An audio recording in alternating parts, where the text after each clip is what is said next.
right, folks. Well, today we're going to attempt to finally put the rear differential into the tracker. So I've mentioned before in previous videos that I was having the third member rebuilt. So we're going with 571 gears with a lunchbox style locker. And I kind of skipped over all the tedious stuff. I already did a lot of the basic stuff to prep this up. Pulled the drums. We didn't really have to pull the drums, but I wanted to pull them anyway so I can inspect the brakes. And yes, we do need brakes, we need wheel cylinders, so that's going to be in another video. I went ahead and broke the bolts loose on the flange for the axles, drained the fluid last night, got the drive shaft disconnected already. So the only thing that we need to do is separate the axles and unbolt the third member, pop it out. We'll swap the new one in, put everything back together, just like the other video that I showed where we're pulling the third member out, the one that we sent off to have built. So basically it's just all that same stuff. The only other thing is now we have brake lines, so we're gonna have to disconnect the brake lines and enough so that we can pull the axles out, enough to pull the third member out. So you know, just some basic stuff. I'll give you a quick clip of that, and then we're just going to move on and try to get this done. All right, so we got to disconnect the brake line where it comes in right here. I think you guys can see that. Real quick, if you guys don't know what a line wrench is, that's a line wrench. So it's basically kind of like a box wrench, but it has a little slot, so it gives you that little extra bite compared to a standard open-end wrench. And on these I probably wouldn't have any problem using a traditional open-ended wrench, because I just put these lines on here oh god, not too long ago. I was messing with them maybe 3-4 months ago, so they should come off pretty easy. But a lot of times, yeah, maybe not, maybe that was the other side. But anyways, a lot of times with these flare nuts, because they're hollow in the middle, so they're kind of thin walled, what'll happen is you'll get in there and you'll start to loosen these things that are real tight, and you'll just round them off. So by using one of these, this works about as good as you can get to using a complete boxing wrench, but obviously there's, you know, no way to fish it over the tubing. So you put one of these guys on there, hopefully before the nut gets all messed up from either you already trying or somebody else. Just like that.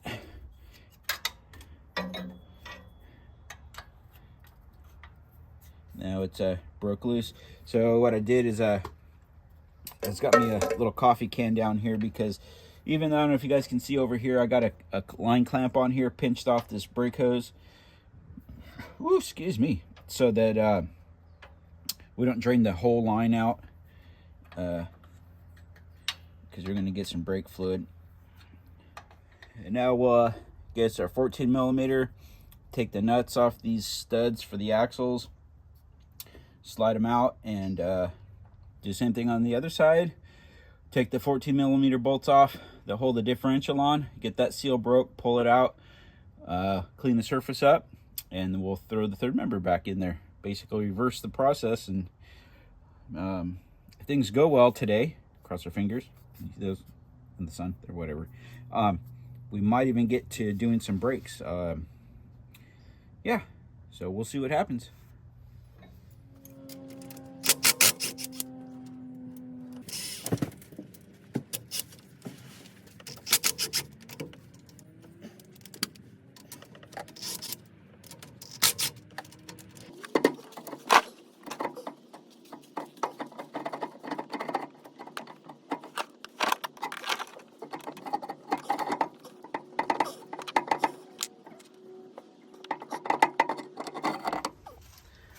All right, so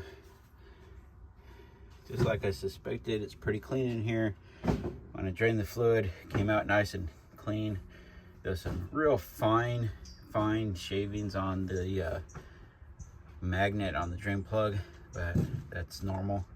So we're gonna get the old one out and wrapped up so I don't make a big mess. while I store it. Get this old gasket out, get it cleaned up, put some ultra black silicone on here and get the new one in. All right, so I'm just gonna come in here, put some of this ultra black. I don't use regular silicone, I use this ultra black. It's a little thicker, and I just like the way it seals. This is kind of what I've always used when I was turning wrenches, water pumps, whatever. Just works a lot better than the regular RTV style. Doesn't stink as bad.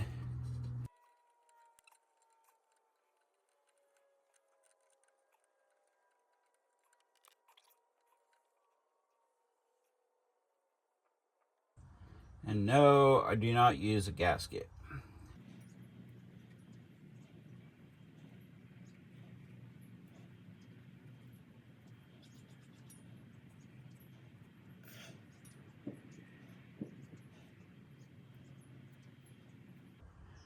All right, I think we got enough on there.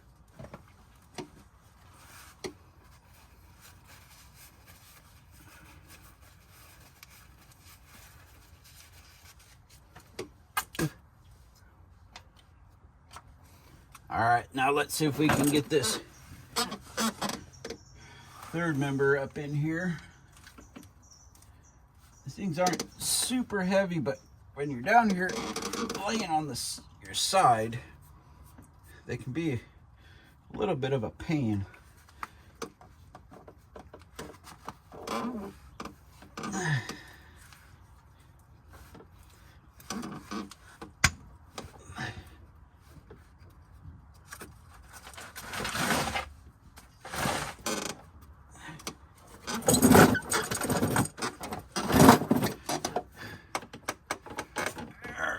You guys ready?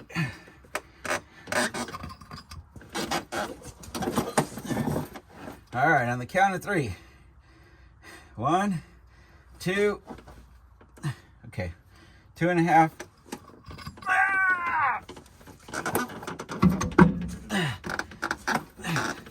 I always get the heavy end. How come nobody else, is anybody else lifting? Because it feels like I'm doing this all by myself.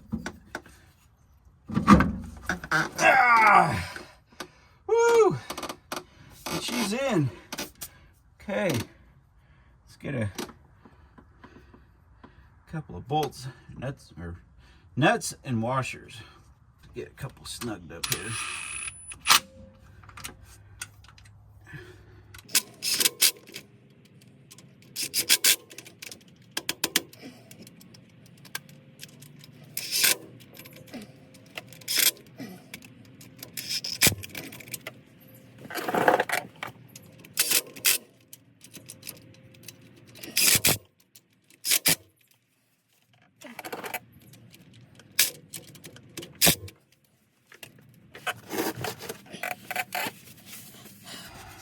All right, so I'm just gonna go around and make sure they're all nice and tight.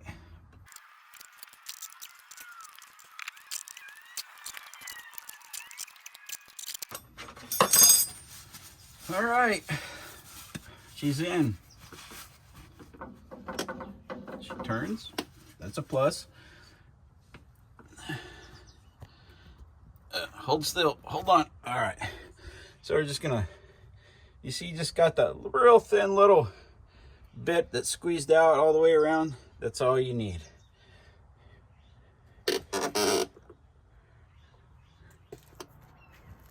All right, so now we're gonna just slide these axles back in.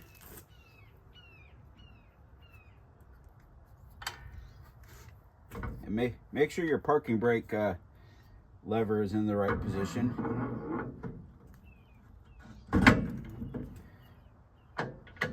That simple. Put your 14mm nuts back on. And no, you don't need to put any sealant or anything. If you guys didn't see in there, there's an O-ring in there. So as long as that O-ring's in good shape, you should be in good shape too.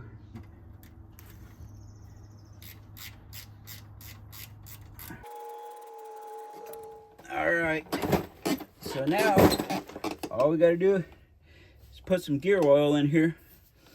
Good old 85 140.